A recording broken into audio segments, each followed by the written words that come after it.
A video game about one of the bloodiest battles of the Iraq War is being released more than a decade after it first made headlines, and with no shortage of controversy on its heels.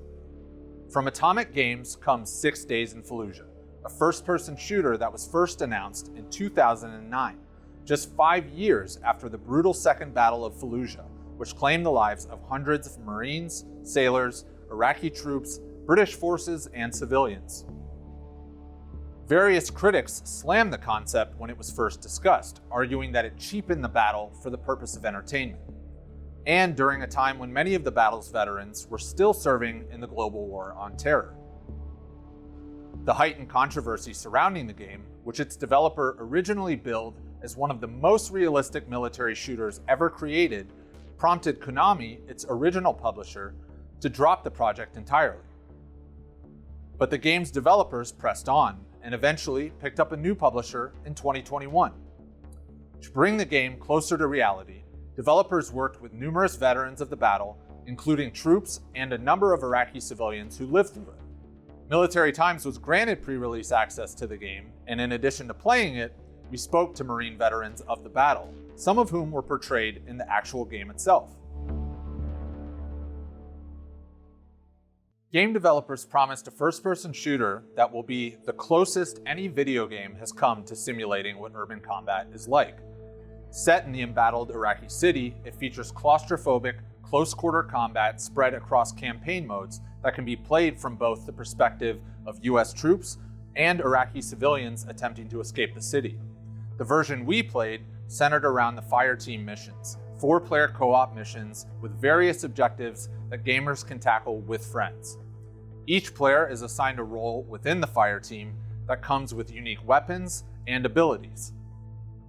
Gameplay is built with environmental and technical accuracy in mind, and the stage for each mission is set with historical cutscenes and interviews with Marines, Iraqi Army veterans, and translators. Every day, guys knew the first guy through the door was probably going to die.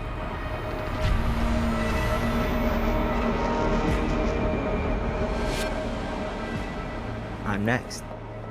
It's only natural for me to be next. Game developers say what separates it from most first-person shooters is an emphasis on working together as a fire team. Failure to do so means success will be hard to come by. We spoke with Fallujah veteran Eddie Garcia, then of the 3rd Battalion, 1st Marine Regiment, and one of the Marines portrayed in the game, about his experience playing it. Here's what he had to say, quote, "I've been playing with 3 of my cousins. Their only exposure to fighting has been with other games. Our first 10 missions, we got smoked. They finally stopped running off on their own and agreed to listen to me and work as a group. Soon after that, we completed our first mission." Military Times spoke with a number of other veterans of the battle who discussed their experiences playing the game. Some gave positive reviews, citing the look and feel of the virtual version of the battle-scarred Iraqi city. From Marine veteran Jack Lipoff, who deployed to Fallujah in 2009, quote, "The city looks very authentic to what I recall Fallujah looking like, though less intact than when I was there."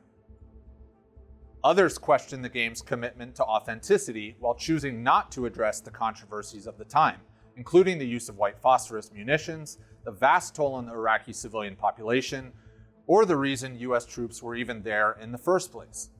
From Fallujah veteran John Phipps, quote, "If you're claiming your game will take the player as close as they can to Fallujah without actually being there, you've just made an impossible promise.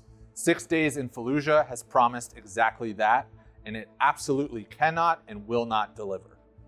Phipps added, "Americans need to accept that we shouldn't have been there. Afghanistan was justified. This wasn't.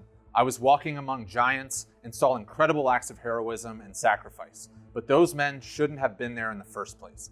If you're going to claim to be realistic, you have to show the good and the bad." As for our takeaways after playing the game, the early access release version remains unpolished and because of that is unrealistic in some cases.